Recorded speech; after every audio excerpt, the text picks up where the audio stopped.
Boa noite, gente. Vocês também? Vocês estão alegres? É, isso aí, nós vamos falar sobre alegria hoje. Chique demais, né?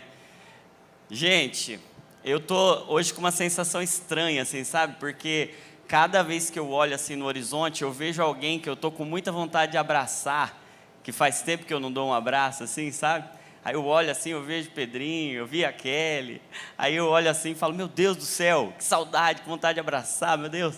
Aí eu nem por mim, eu abriria mão de pregar hoje tranquilo, para ficar abraçando a galera assim, fazer um momento de comunhão legal, ia ser muito, muito bom mesmo para mim. Mas eu tenho certeza que o Senhor reservou uma palavra para nós, reservou uma porção para o nosso coração, e eu quero humildemente ser usado por Ele. Minha oração é que eu não atrapalhe nada do que Ele já preparou para essa noite, amém?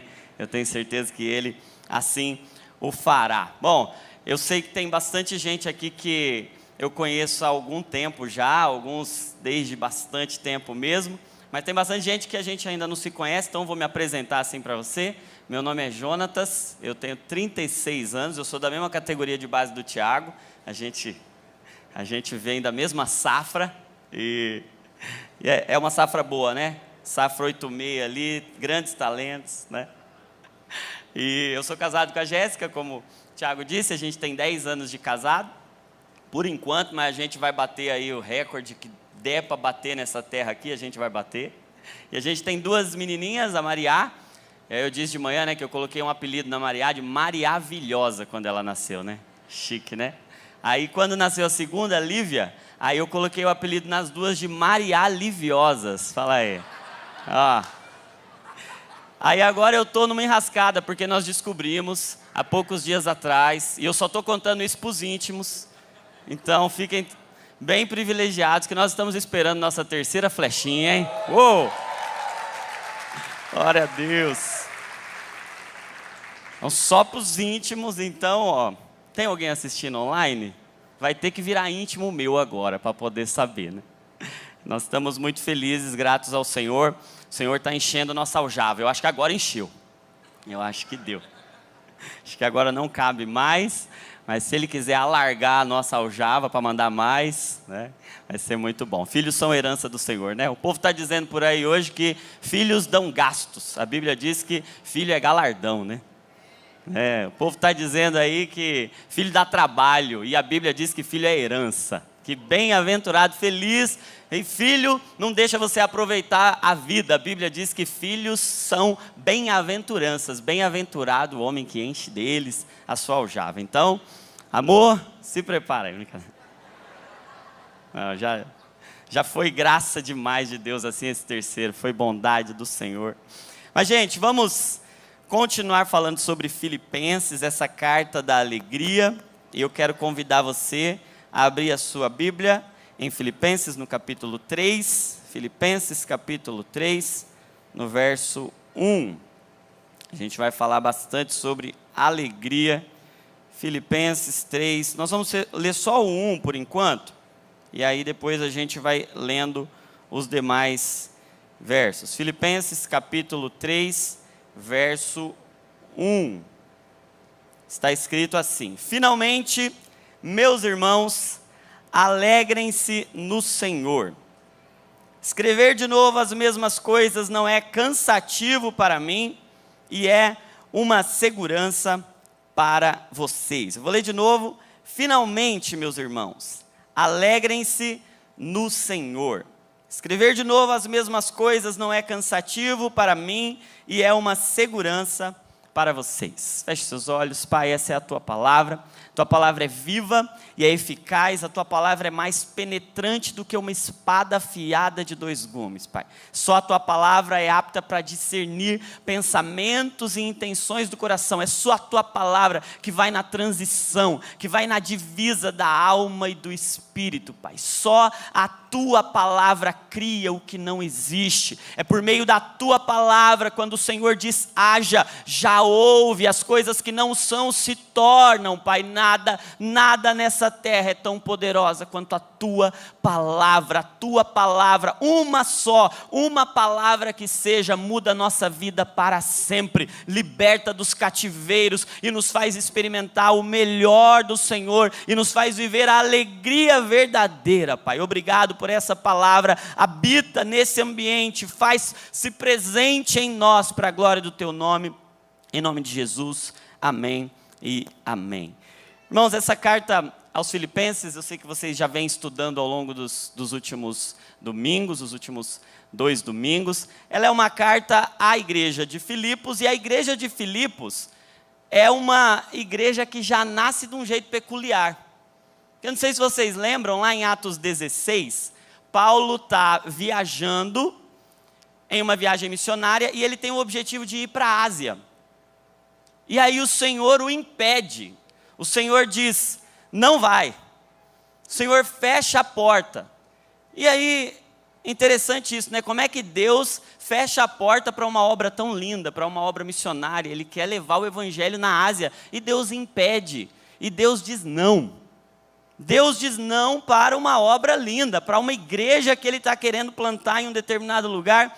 E essa igreja nasce de um não. Por quê? Quando Paulo está ali tentando entrar na Ásia, ele não consegue. A Bíblia não diz quais são as circunstâncias, mas diz que o Senhor o impediu, que o Senhor fechou a porta. À noite ele tem uma visão.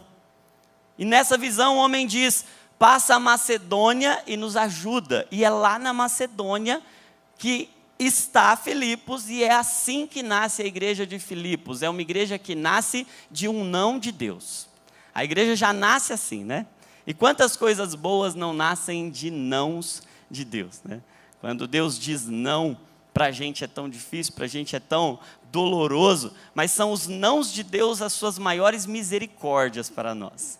As maiores misericórdias do Senhor para nós são os seus nãos. Você vai lembrar que lá na agonia do Getsêmani, quando Jesus está orando, e naquele momento mais doloroso em que ele agoniza, ele sua gotas de sangue, ele tem uma hematidrose, é uma reação de agonia, de estresse, de ansiedade tão grande que as glândulas sudoríparas se rompem.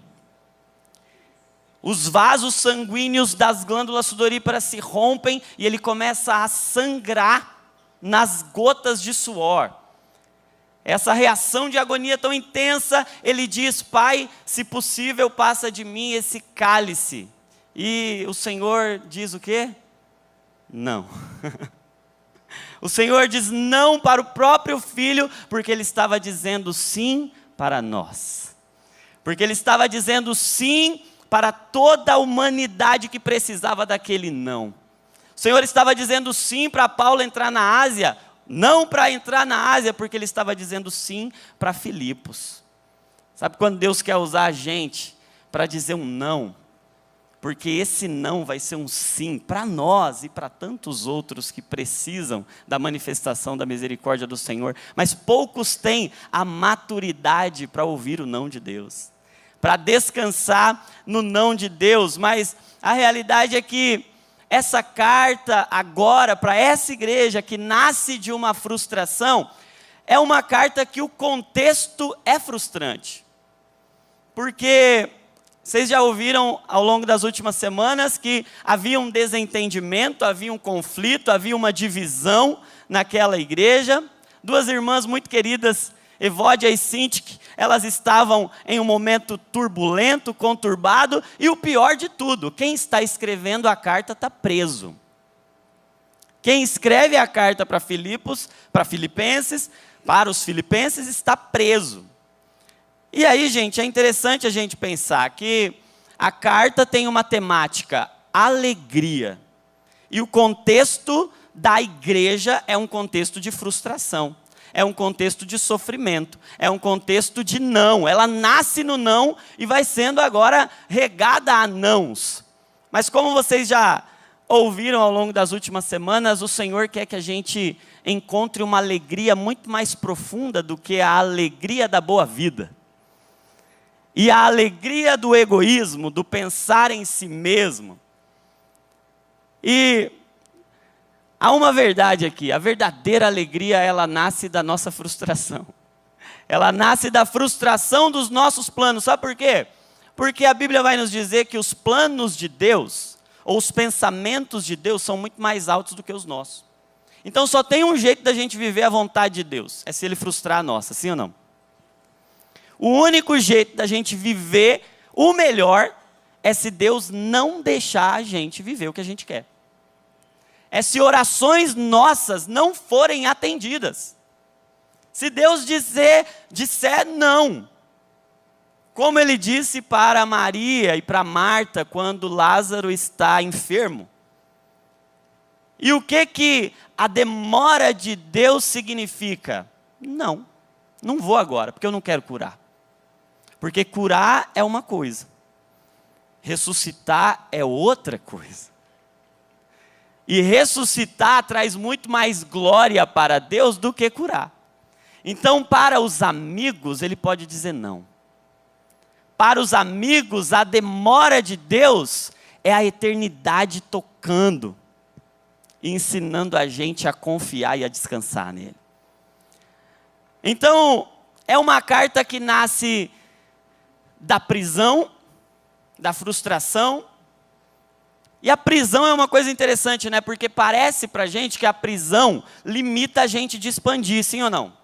Você fica limitado na sua expansão. Você não consegue ir. Paulo não podia pregar onde ele queria pregar. Por quê? Porque ele estava preso. Então, não tem situações que você se sente assim também? Você se sente limitado, você queria estar avançando, você queria estar expandindo. E Deus, por vezes, não permite que a gente expanda. Sabe por quê? Porque Ele quer que a gente aprofunde. Antes de expandir, é preciso aprofundar. O que Ele diz? Olha, aqui na prisão, os guardas estão todos sendo alcançados pelo Evangelho. O Evangelho está sendo pregado para os de dentro. Vocês estão sendo alcançados agora com uma mensagem muito mais profunda. Porque é uma mensagem que não é uma mensagem de, olha, vocês precisam avançar, vocês precisam crescer. A mensagem é, vocês precisam amadurecer. Vocês precisam de profundidade, de fundamento. Então a prisão, a limitação, ela nos impede de expandir, mas ela nos proporciona aprofundar. Profundidade. É sobre isso que essa carta vai nos ensinar. Ela vai nos ensinar sobre uma alegria mais profunda, uma alegria mais madura, uma alegria que não é humana, uma alegria que não é essa nossa alegria como a gente está acostumado a pensar e como a gente está acostumado a sentir. A gente, quando fala de alegria, a gente logo pensa nessa nossa emoção primária, uma emoção que a gente já nasce com ela, sim, todo mundo nasce já com a capacidade de se alegrar.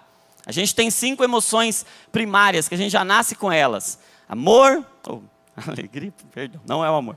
É a alegria, a tristeza, o medo, a raiva e a aversão ou nojo. Vou repetir, amor. Eu vou repetir. Eu já estou muito apaixonado, estou cheio de amor. O amor não sai da minha cabeça. Vou repetir, as 5 emoções primárias que a gente já nasce com ela. Alegria, tristeza, o medo, a raiva e a aversão. Se você quiser saber mais sobre isso, você assiste o filme Divertidamente. Né? Falei hoje de manhã aqui, né, que o pessoal me para assim e fala, eu assisto você lá naquele quadro Divertidamente. Fala, é quase isso. Eu falo, quem que eu sou lá do Divertidamente? Né? Vocês assistiram? Tem a alegria, ela bonitinha, a tristeza. Eu acho que eu sou o medo, né? Que é aquele magrelo, feio. São emoções que a gente já nasce com elas. E quando a gente pensa em alegria, a gente pensa logo nisso. Essa alegria, que quando você olha para o filme, a alegria, ela está brigando com a tristeza o tempo todo. Eu não sei se você vai lembrar, se você não lembrar, não assistiu o filme, eu recomendo que você hoje chegue em casa e assista o filme. Mas A alegria, ela antagoniza com a tristeza. E a gente não pensa isso? Que a alegria é o oposto da tristeza? Que quando a gente está alegre, é porque a gente não está triste. Então, quando a alegria ia lá e tocava no painel de controle, era muito legal. Mas quando a tristeza ia lá, a alegria ficava muito incomodada e ela tentava de todo jeito impedir que a tristeza se manifestasse. A tristeza tinha que ficar silenciada, calada, quieta, no seu canto. Então, você não sai daqui. Tem até uma cena no filme lá, não sei se vocês já viram, é aqui, esse é o seu lugar, você não sai daqui. E a alegria infantil, a alegria que a gente já nasce com ela, a alegria inata, a alegria humana, é assim. Ela depende de você não ter tristeza. A alegria para nós, é o oposto da tristeza. Então, se eu estou alegre, eu não estou triste. E se eu estou triste, eu não estou alegre. Só que esse conceito de alegria, ele é totalmente quebrado pela alegria que a gente vê no Evangelho.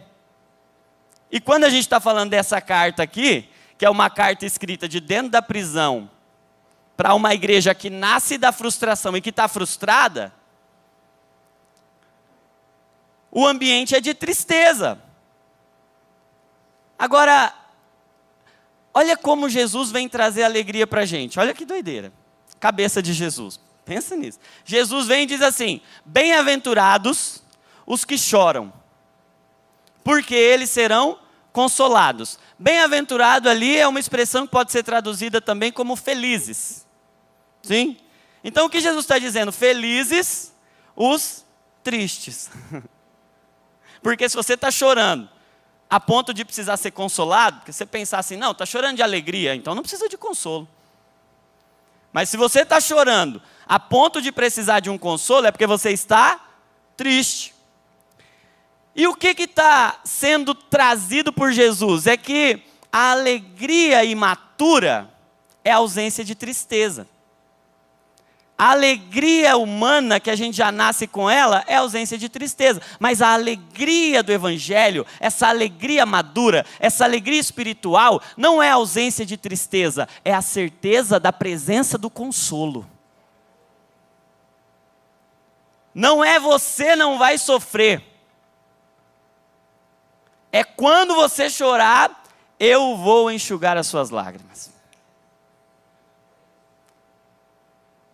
Não é uma promessa de que você não vai sofrer, ou para você estar alegre, você não pode estar triste. Por isso que quando você vem para a igreja e alguém vem aqui e pergunta assim, vocês estão felizes? E tem hora que você não está, gente. E aí você fala assim, eu vou falar que estou, mas não estou. E aí a gente acha que a gente não pode estar. Por quê? Se a gente está feliz, a gente não pode estar triste. E na presença do Senhor, até a tristeza salta de alegria. A gente até vem uns versículos inventados assim. Mas o fato é que estar feliz, na equação de Jesus, pode incluir estar triste. Porque o que muda ali é que agora, mesmo triste, a gente tem uma promessa: a presença. A presença. Sabe o que eu acho lindo? É que eu, como médico, vejo o poder de uma especialidade médica chamada anestesiologia. O anestesista é poderoso demais, gente. Pensa no médico poderoso, é um anestesista.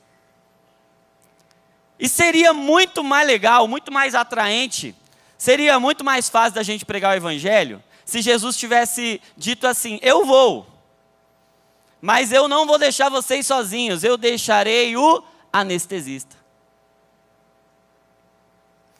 Por quê? Porque ele vai proporcionar em vocês um anestésico muito gostoso. A presença do Espírito Santo vai te anestesiar e você não vai mais sentir dor. Você não vai mais sentir tristeza, você não vai mais sentir medo, você não vai mais sentir raiva. Todas as emoções ruins, ele vai te anestesiar. Seria legal um mundo sem dor. Seria legal um tempo onde a gente não se entristecesse. Seria legal se a gente não tivesse medo. Seria. Seria. Mas não é o plano de Deus para esse tempo. Por isso que ele não disse, eu vou deixar um anestesista. Ele diz, eu vou deixar um consolador. Sabe por quê? Porque a dor, nesta era, ela tem propósito. Sabe por quê? A tristeza, nessa era, ela tem propósito. O medo, nessa era, ele tem propósito. Cada espinho que a gente encontra numa rosa tem um propósito. É lembrar a gente que nós não fomos feitos para este mundo, cara. É nos trazer de volta para o lugar de onde nós não deveríamos ter saído. É nos chamar de volta, é nos atrair para Ele, cara. Cada emoção é uma atração, é um convite para Deus, cara. Toda emoção é um convite para a presença, cara. Sabe que uma das grandes propostas do que Paulo advoga aqui aos Filipenses é que toda preocupação deve nos conduzir à presença dEle. Nos fazer esse caminho da preocupação para a presença. E aí a gente às vezes acha que é ruim se emocionar com essas emoções. Por exemplo, quem aqui gosta de ficar triste? E a gente por vezes acha que é até pecado. A gente acha que se entristecer é pecado. A gente acha que sentir medo é pecado. A gente acha que ficar irado é pecado. Mas sabe que o próprio Deus se entristece, cara? A Bíblia diz, não entristeçais o Espírito Santo de Deus. O Espírito Santo fica triste, cara. Está em pecado? A Bíblia diz que o Senhor se ira. Você pode se irar também. A Bíblia diz, irai-vos e não pequeis. A gente pode experimentar, olha que coisa interessante, gente. O próprio arrependimento. O arrependimento é uma tristeza. É uma tristeza que te empurra para a mudança. Porque o problema não é a emoção que a gente sente, o problema é o que a gente faz com ela ou o que ela faz com a gente. Vou contextualizar um pouquinho, quem assiste o Divinamente já ouviu falando isso, com certeza. Mas a palavra emoção é uma palavra latina que é a palavra emovere, que é mover, movimento. Emoção é um movimento, ela quer te colocar em movimento. A questão é para onde ela te movimenta, para onde ela te empurra. O pecado não está na emoção, o pecado está para onde ela te empurra, para onde ela te movimenta. Até fiz uma paródia, né? Vocês já conhecem a minha paródia? Tem a música da Cassiane, né? Deus não rejeita a oração. Vamos lá, canta. Vocês não são penteca, não? Vamos de novo. Deus não rejeita a oração. Oração é alimento. Aí eu fiz uma paródia assim, ó. Deus não rejeita a emoção. Emoção é movimento. Vamos ver se vocês aprenderam? Vamos lá? Deus não rejeita a emoção. Emoção. Meu Deus, uma salva de palmas para Jesus pela linda voz de vocês.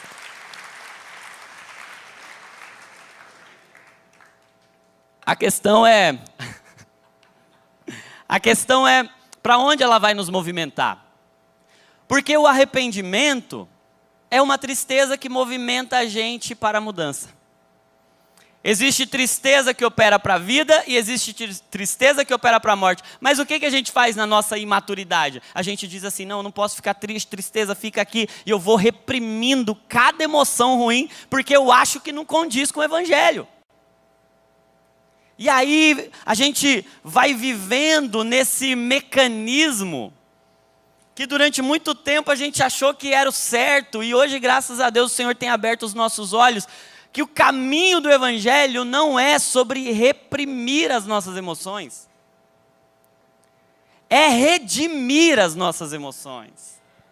Não é reprimir, prender e dizer tristeza, você não pode aparecer. Medo, você não pode aparecer. Ansiedade, você não pode aparecer. Raiva, você não pode aparecer. Fica aqui escondidinha, sufocada. Fica aqui nesse quartinho, nesse cômodo. Por quê? Porque você não pode se entristecer. Porque tristeza é o oposto da alegria. E você é cheio do Espírito Santo. E o Espírito Santo tem um fruto. O fruto do Espírito é amor, alegria, paz, paciência. Mas sabe o que eu descobri, gente? As nossas emoções são as sementes que, plantadas em Cristo, vão produzir o fruto do Espírito. Presta atenção nisso. Ó. As nossas emoções são as sementes. Emoção é como uma semente. Você pega ela e planta na boa terra de Cristo. E aí essa semente, plantada numa boa terra, cuidada pelo Senhor, ela vai produzir um fruto. Sabe por quê? Fruto do Espírito é amor, alegria, paz, paciência. O que é isso, gente? São as nossas emoções amadurecidas pelo Senhor. Porque qual é o único jeito de você desenvolver paciência? Passando raiva. É quando você pega a sua raiva agora e semeia e lança sobre ele. Por isso que a palavra do Senhor vai nos dizer, lançando sobre ele toda a ansiedade, porque ele tem cuidado de vós. O que você faz? Você pega essa ansiedade, essa semente e lança, semeia na terra boa de Cristo. Se você pega e esconde, sufoca, reprime, você mata a semente. Sabe quem são as pessoas que mais contribuem para a nossa maturidade espiritual para a gente parecer com Jesus? São as pessoas que mais causam tristeza na gente. Que mais causam raiva na gente. Por isso que o casamento é o maior amadurecedor de pessoas. Os relacionamentos. Ó, vou falar uma coisa muito poderosa. Quem é a pessoa que mais te faz passar raiva? Se essa pessoa está perto de você, dá um abraço nela e fala assim, obrigado. Porque você está me fazendo me parecer mais com Jesus. Mas o que a gente faz? A gente aborta o processo. A gente corta o processo. A gente diz, não, está me fazendo passar raiva. Essa situação está me gerando medo. Então o que eu faço? Corta. Por quê? Porque se eu tenho o fruto do Espírito, eu não posso passar por tristeza. Está me entristecendo, vou separar. E o que o Senhor quer que a gente faça? Pegue cada emoção e semeie nele. Por que eu estou dizendo isso antes da gente entrar no texto de fato de Filipenses? E o Tiago falou que eu podia ir até a hora que eu quisesse, então eu vou... Brincadeira, não vou não. Agora, esse processo de maturidade da alegria é um processo muito importante. Eu queria dar um título para essa mensagem, para esse... Só para ficar lá no YouTube depois do canal, porque tem que ter um título lá, né? O título poderia ser assim, ó, alegria é assunto sério no céu. Alegria é um assunto sério no céu. Essa frase é tão boa que não podia ter sido eu para ter criado, né? É do C.S. Lewis. Obviamente, né? Alegria é um assunto sério no céu. E por que essa frase é tão boa? Porque para a gente, alegria e seriedade são opostos. Então, se você está alegre, você não está sério, sim ou não? Você tá com cara de sério, então é porque você não está alegre. Você está alegre é porque você não está levando a sério. E a gente, por vezes, teve também essa tendência. Quantos cristãos carrancudos você não encontrou? Pessoas que eram sérias e que precisavam ser sérias. Por quê? Porque o evangelho é coisa séria. Então eu tenho que levar com seriedade. Posso ficar dando risadinha aí? Fazer piada em cima do púlpito? Não. Rir de piada. Meu Deus, que blasfêmia. Porque a gente achou que seriedade é o oposto de alegria. Mas quando a gente olha para a palavra de Deus, Deus leva a alegria muito a sério. E essa carta é uma demonstração de que Deus leva a nossa alegria tão a sério, mas tão a sério, que Ele quer nos ensinar a desenvolvê-la em qualquer tempo da vida. Em qualquer estação da vida, Ele quer nos ensinar a encontrar essa alegria. Alegria é um assunto sério para Deus. Alegria é um assunto sério no céu. A sua alegria, o seu coração importam muito. Como você está, como está seu coração, importa demais. A Bíblia diz sobre tudo que se deve guardar. Ou seja, sobre tudo significa sobre tudo.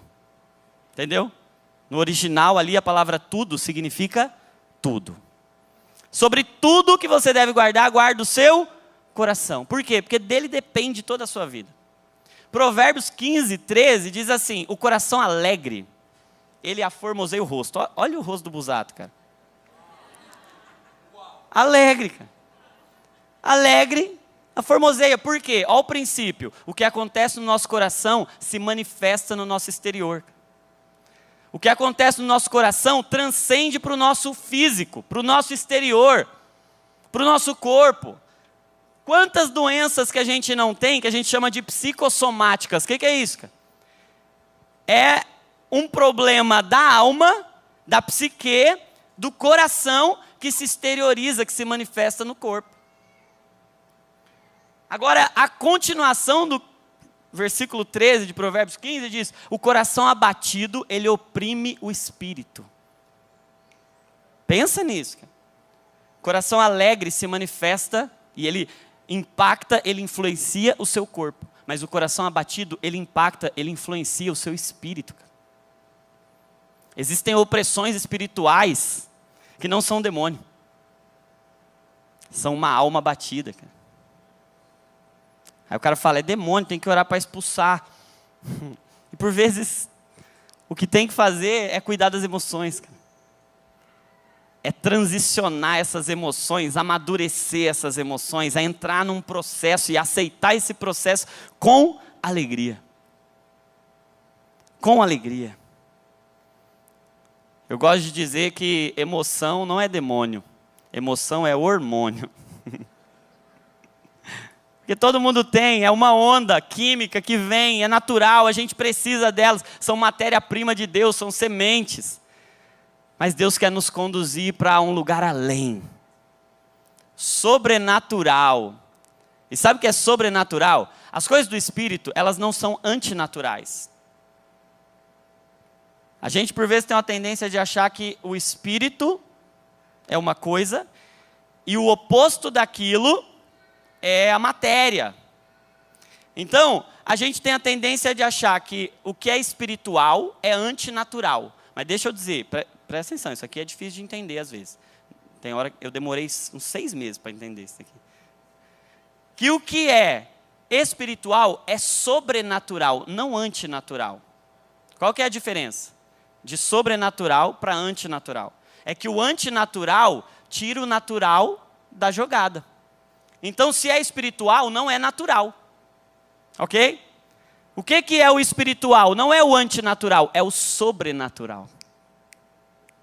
O que é o sobrenatural? É que vai além, não aquém do natural. É que eu não vou deixar de viver o natural. Eu não vou ser imune ao que é natural. Eu não vou deixar de experimentar o que é natural.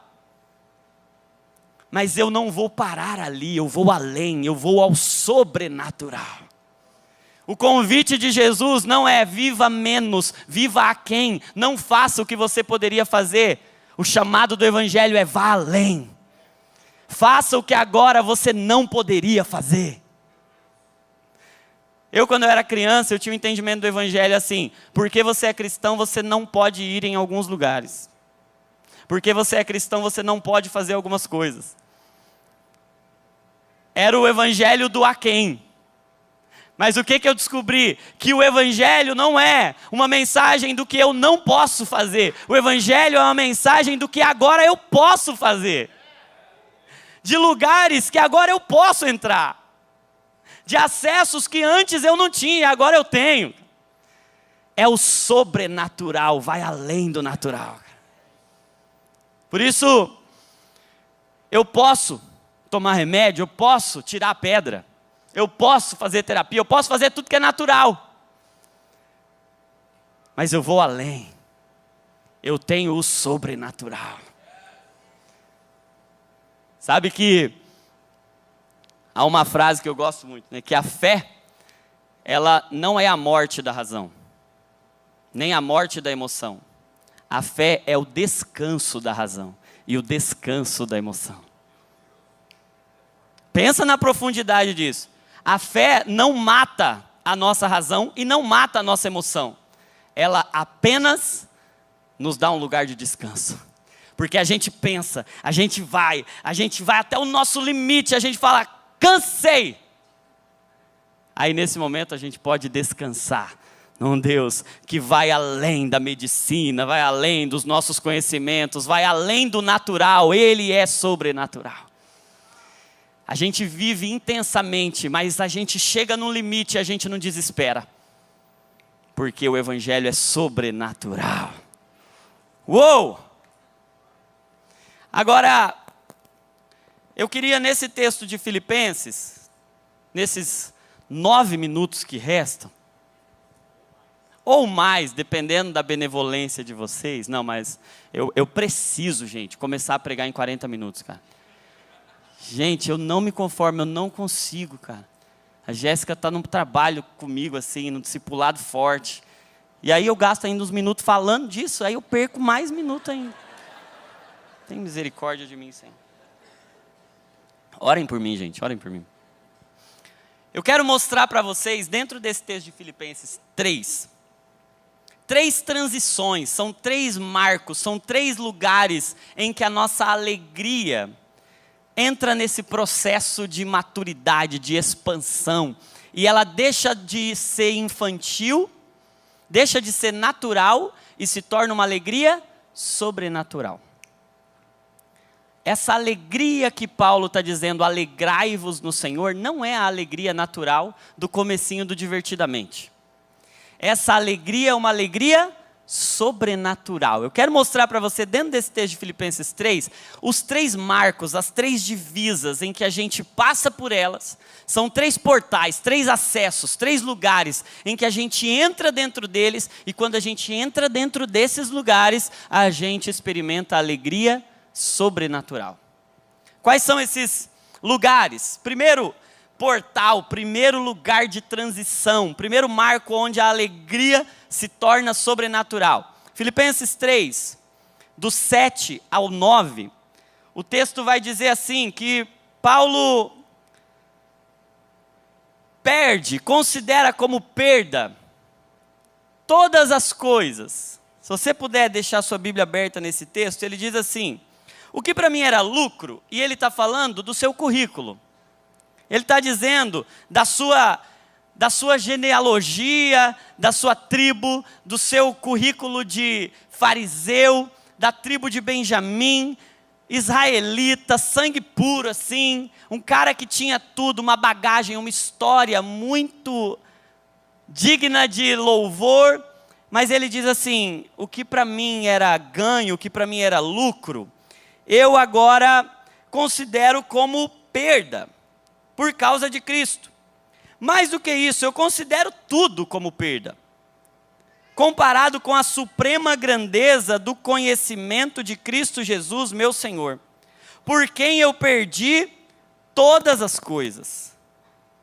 Eu as considero como esterco, para poder ganhar a Cristo e ser encontrado, ser achado nele, não tendo a minha própria justiça que procede da lei, mas a que vem mediante a fé em Cristo, a justiça que procede de Deus e se baseia na fé. Gente, ele está dizendo o seguinte, alegria, gente, a alegria natural depende do quanto eu ganho. Sim? Quando eu ganho, eu fico alegre. Eu recebi uma bênção, eu recebi um aumento, eu recebi uma notícia boa, eu ganhei, então eu fico alegre. O que é isso? Uma alegria natural. A gente tem que ter essa alegria? Claro. A gente tem que celebrar demais, a gente tem que ser o povo mais feliz da terra. Gente. A gente tem que comemorar tudo, celebrar com tudo. Tá? Agora tem uma cachorrinha, eu acho a coisa mais linda. Quando eu chego em casa, ela faz uma festa, cara. Eu até comecei a fazer igual. Quando a Jéssica chega em casa, eu começo a balançar o rabinho assim também, fica tudo... Por quê? Porque eu estou celebrando. Celebrar é coisa linda demais. Ganhar é muito bom. Mas sabe o que a alegria sobrenatural nos ensina? Que o portal, essa transição, esse lugar onde a gente experimenta a alegria sobrenatural, não é quando a gente ganha. É quando a gente entrega. Então, o primeiro portal, o primeiro lugar onde a gente é transformado numa alegria sobrenatural, não é ganhar, é entregar. Alegria imatura, alegria natural é ganhar. Alegria sobrenatural é entregar. Como assim entregar? Porque Paulo diz assim, eu perdi tudo. Porque quem ganha agora não é quem ganha. Quem ganha agora é quem é conquistado por Jesus. A alegria sobrenatural não é o quanto eu ganho. A alegria sobrenatural é quanto Cristo tem de mim. É quanto... Teve um acréscimo, está igual São Paulo e Palmeiras hoje. Não acaba mais, 12 minutos de... Aí, glória a Deus pelos acréscimos. Não é sobre o quanto eu ganho, é sobre o quanto eu sou ganhado. É sobre o quanto eu me entrego. E aí,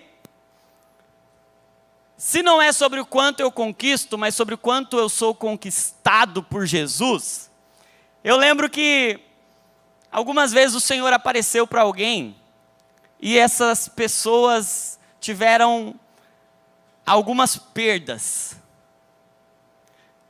E eu descobri, gente, que em Cristo a gente nunca perde. A gente só entrega. A gente não perde. Sabe por quê? Porque a gente está num lugar, Paulo diz, ele coloca uma categoria chamada mais que vencedores. O que é um mais que vencedor? Porque o máximo que alguém pode ser é o quê? Vencedor. Não existe esse negócio de mais que vencedor. É vencedor. Se ele ganhar, ele é vencedor. Se ele perder, ele é perdedor. O que é ser mais que vencedor? Mais que vencedor é você estar num lugar que quando você ganha, não tem como ir além. E quando você perde, não tem como cair de lá. Porque nenhuma derrota faz um mais que vencedor se tornar um perdedor. Então no Evangelho, a gente não perde, a gente entrega. A gente só entrega. Porque Deus nunca quis o que a gente tem. Toda vez que Deus pede algo para nós, Ele não quer o que a gente tem. Ele quer nos dar quem Ele é. Como assim? Você lembra da mulher samaritana na beira do poço? Jesus chega para ela e pede. Aí ele fala assim, dá água para mim. Aí ela vai, dá, ok. Mas Jesus disse, se você soubesse, quem é que está falando com você? E o dom de Deus que está aqui dentro de mim, você me pediria água e eu te daria. Quem é a água, gente? Ah, é Deus. Ele não queria a água da samaritana, ele queria entregar a verdadeira água para ela. Quando ele chega para Abraão, olha isso. E ele fala, Abraão, dá seu filho para mim. Ele queria o filho de Abraão. Tanto é que ele nem pegou. Porque o que ele queria não era o filho de Abraão. O plano de Deus era entregar o próprio filho para Abraão.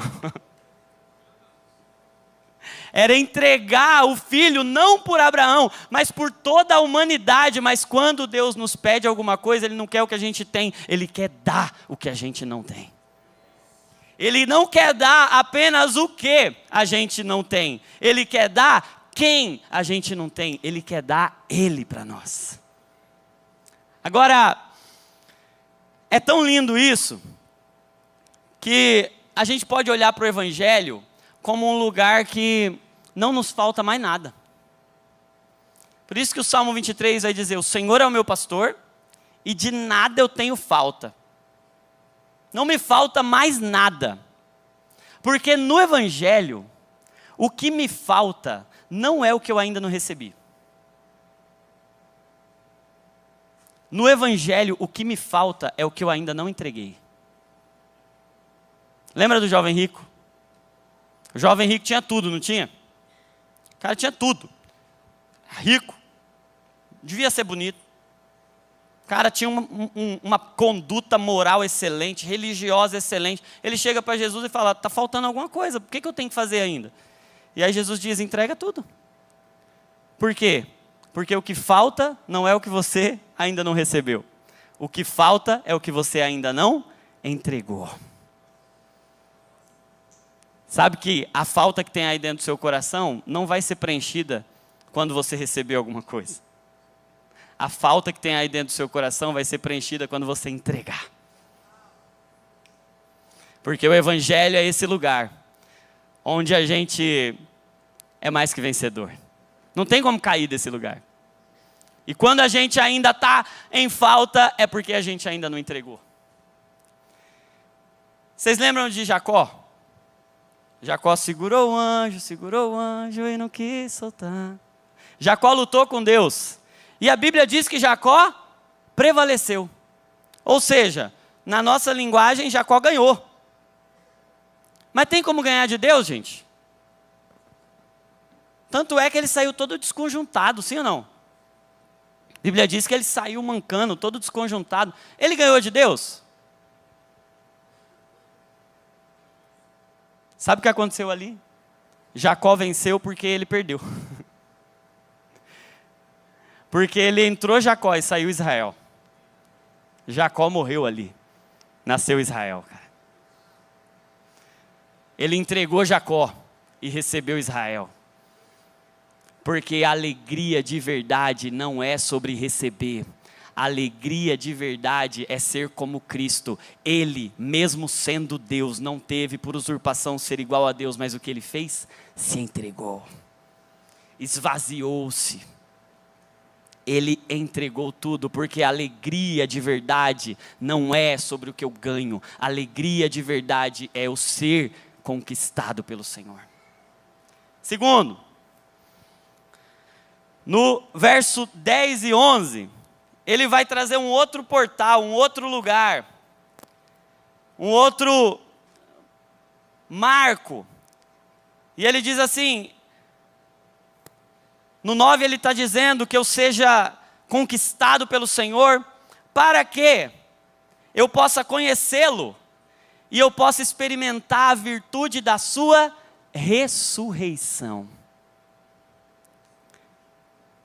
E a comunicação de suas aflições, sendo feito conforme a sua morte, para ver se de alguma maneira eu posso chegar à ressurreição dentre os mortos. Sabe que o segundo portal que a gente entra, o segundo lugar onde a gente entra e a gente vai para esse sobrenatural da alegria, é a ressurreição. Primeiro, então, é a entrega, o segundo é a ressurreição. Mas sabe o que eu acho interessante, gente? É que Jesus diz que ele é a ressurreição e a vida, sim? E bom é viver, e a alegria natural é viver, amém? Quando nasce uma criança, a gente faz uma festa. Quando a gente está vivo, a gente tem que fazer uma festa, se alegrar, alegria. Por quê? Porque a vida gera alegria natural.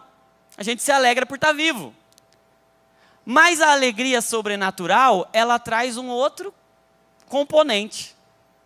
Ela traz uma parada chamada ressurreição. E o que tem de diferença? Ou o que tem entre a vida e a ressurreição? Tem um detalhe. Qual é o detalhe? A morte. A morte. Tem uma morte agora no meio do caminho. O que tem entre a vida e a ressurreição? A morte. O que Paulo está dizendo para os filipenses? Ele está dizendo, olha, a alegria sobrenatural, essa alegria que eu estou dizendo para vocês que está disponível, que vocês podem se alegrar, não é uma alegria que não enfrenta a morte. É uma alegria que nasce de dentro da morte. Uau! É ressurreição e vida. Porque seria mais legal também, né? Poxa vida, você aceitou a Cristo, você entregou a vida para Jesus, você não morre mais. Não ia ser mais fácil de pregar o evangelho assim? Agora não vai mais morrer. Mas o evangelho não vem proporcionar uma vida que nunca acaba. Ele vem proporcionar uma ressurreição que nunca morre. Uau! É uma vida que nasce de dentro da morte. Deus cria vida de dentro da morte. Deus cria luz de dentro do nosso escuro.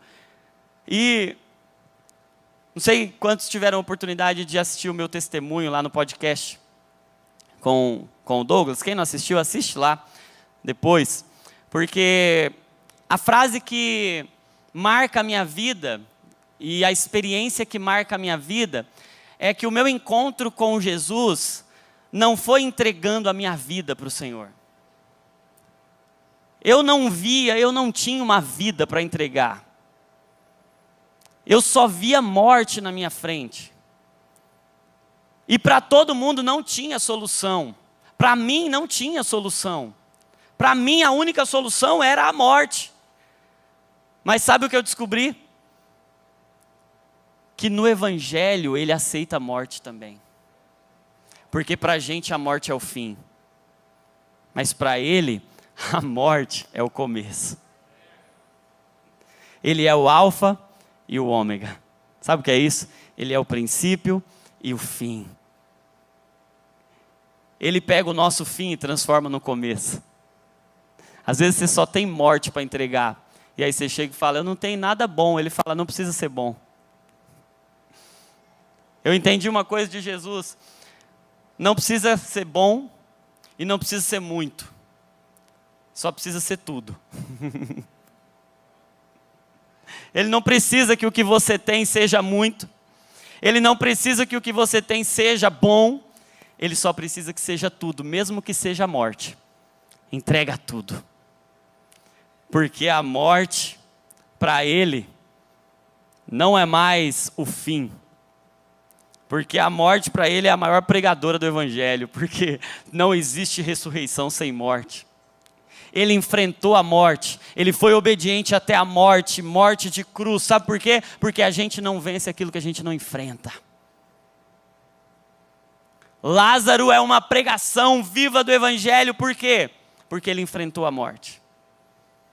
E a vida nasceu de dentro daquela morte. A esperança que nasce de dentro do desespero. Gente, alegria de verdade, alegria sobrenatural não é a gente nunca morrer, ou nada na nossa vida morrer. Tem hora que a gente precisa fazer igual Deus disse para Josué. Josué, Moisés morreu. Porque às vezes a gente não quer aceitar que morreu, cara. E a gente fica andando com um defunto, um zumbi. E a gente fica fingindo que está tudo bem, quando na verdade morreu, cara. Porque a gente acha que quando morre, acabou.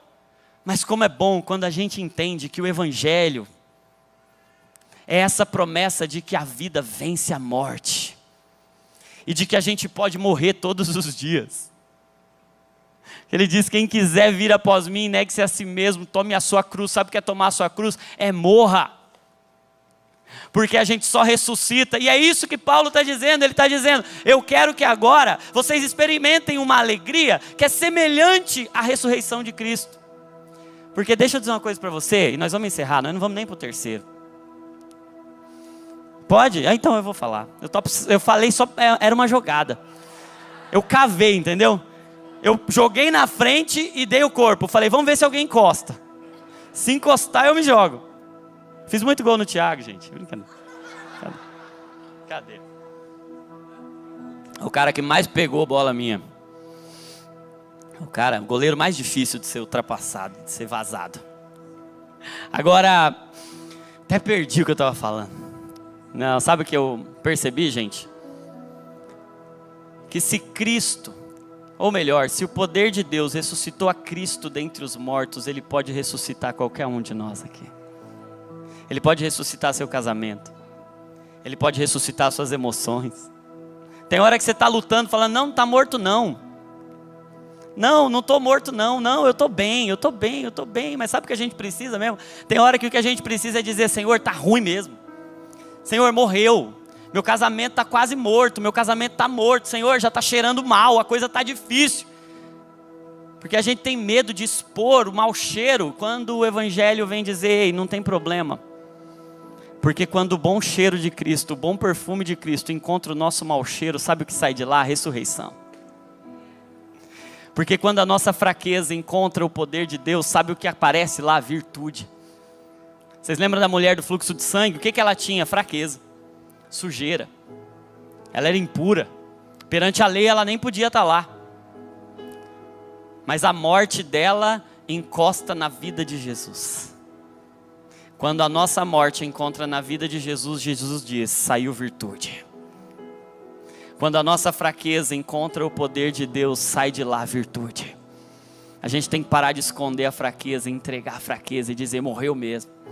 Eu não tenho mais medo da morte, porque Cristo Jesus venceu a morte ao terceiro dia, Ele ressuscitou. E cada um daqueles que andam com Ele, que são pequenos cristos e que vivem a sua semelhança, e que agora são a sua igreja, não precisam mais fugir da morte. Porque a promessa do Evangelho é ressurreição. Hoje Jesus quer ressuscitar pessoas, amém? Jesus quer ressuscitar corações. Jesus quer ressuscitar relacionamentos. Ressurreição. Para a gente encerrar, ele diz, versículos 12 a 14. Terceiro portal que a gente pode entrar, ele diz, para a gente experimentar essa alegria sobrenatural, essa alegria madura, ele diz: não que eu já tenha alcançado essa perfeição, eu ainda não estou nesse nível não, gente. Eu ainda não ressuscitei tudo não, eu ainda estou no processo, mas uma coisa eu faço. Eu prossigo para alcançar aquilo para o que também fui preso por Cristo Jesus. Irmãos, quanto a mim, não julgo que o haja alcançado, mas uma coisa faço, e é que esquecendo-me das coisas que atrás ficam, e avançando para as que estão diante de mim, eu prossigo para o alvo, pelo prêmio da soberana vocação em Cristo Jesus. O passado não me para mais, a culpa não me para mais, porque se a alegria natural é ter uma boa história, é ter um bom passado, como que a gente mensura o sucesso de alguém? A gente fala: o que você já fez? Qual é seu histórico? Você pode olhar hoje para mim e você vai falar se eu sou bem sucedido ou não, pelo meu histórico, pelo que eu já realizei. Mas a alegria sobrenatural não tem a ver com o meu histórico do passado. A alegria sobrenatural tem a ver com o meu alvo. Não tem a ver com de onde eu vim, tem a ver com para onde eu vou. Eu não sei qual é o seu passado. Eu não sei quais são as marcas que você carrega, eu não sei quais são as suas cicatrizes. Eu não sei quais são as culpas, as amarras. Eu sei que não é isso que define a sua alegria, cara. Porque o que define a sua alegria não é o que aconteceu no passado, é o alvo que tem diante de você. O alvo é Cristo Jesus, é a presença dEle. Mas sabe que o único jeito de entrar no novo é deixar o velho, cara. O maior inimigo do novo é o velho. A gente está diante do alvo, mas algumas amarras nos prendem, cara. Culpa. Sabe que a coisa mais natural que o homem faz é achar um culpado. Desde o Éden, a gente está procurando um culpado. Não, foi a mulher que o Senhor me deu. Não, foi a serpente. Então foi a mulher, foi o Senhor, foi a serpente. A culpa é de qualquer um, porque o olhar humano, a mentalidade humana está procurando um culpado. Vocês lembram daquele cego de nascença que é trazido para Jesus? E aí as pessoas estão perguntando assim para Jesus: Jesus, quem é o culpado para esse homem ser cego? É ele ou seus pais? Quem foi que pecou para que esse homem tenha nascido cego? E aí Jesus diz assim: nem ele nem os pais. Foi assim para que a glória de Deus se manifeste na vida dele. Sabe por quê, gente? Presta atenção nisso. A mentalidade humana está sempre procurando o culpado. A mentalidade divina está sempre revelando o propósito.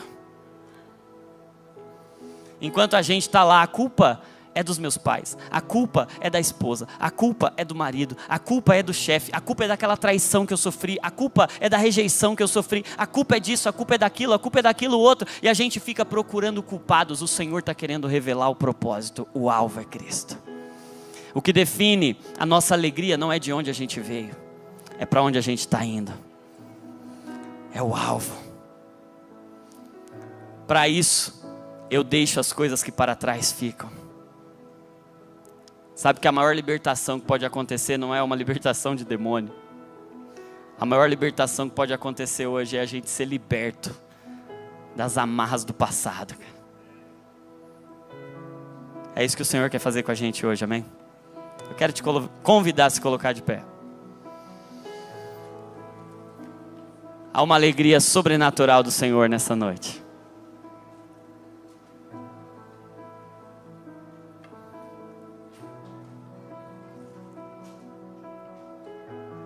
O Senhor quer nos levar a lugares onde a gente entrega. Tem alguém aqui que sofre muito por uma perda? Eu quero que você ouça bem claramente a voz do Espírito Santo dizendo para você: você não perdeu. Você é mais que vencedor. Em Cristo, nessa terra 100 vezes mais, e no porvir a vida eterna. Você é mais que vencedor quando você perde tudo para Jesus. Hoje eu quero te convidar a se colocar nesse lugar de: eu não preciso ganhar sempre, eu posso perder, e eu quero entregar minhas derrotas ao Senhor nessa noite.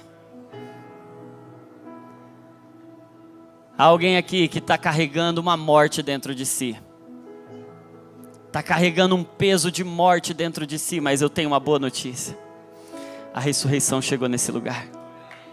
Aqui você não precisa esconder, aqui você pode tirar a pedra, e nós vamos orar agora, e eu sei que pedras vão ser roladas, e de dentro desse lugar escuro você vai ouvir uma voz dizendo: sai para fora, sai para fora, tem uma liberdade para a qual Cristo te chamou. Tem gente que está viva, mas não tem coragem de tirar a pedra, está vivendo dentro de uma cova. Hoje o Senhor está querendo te trazer para a liberdade. Tira essa pedra. É ressurreição e vida, não precisa esconder a morte. O Senhor quer revelar um propósito para você hoje. Sabe qual é o propósito dele? É a presença. A presença dele te revela um propósito. E o propósito dele te faz abençoar pessoas. Eu sei que tem alguém que precisa deixar o passado para trás hoje. Deixa eu dizer uma coisa para você: Jesus te perdoou. Quando você confessa e deixa, você alcança a misericórdia. Esse é o momento de você tomar posse desse perdão do Senhor e deixar o seu passado para trás.